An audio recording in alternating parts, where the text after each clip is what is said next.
Watercolour as a medium can seem like such a challenge when you're starting out.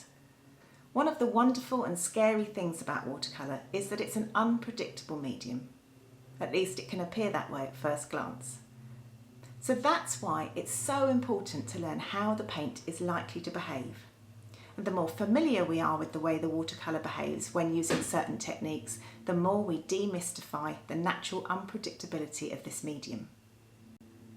Becoming familiar with how the paint behaves is a process that takes many years. I've painted all my life and I'm still learning every single day. However, this class will give you a good grounding in some useful techniques which you can then apply to your own work.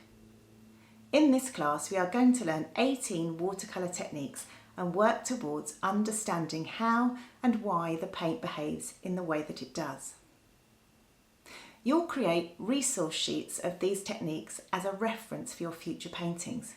You'll be able to refer to this resource time and time again, and it should help you decide on the best techniques to use for whatever you're painting. So, 18 watercolour techniques coming up. Let's go through it together.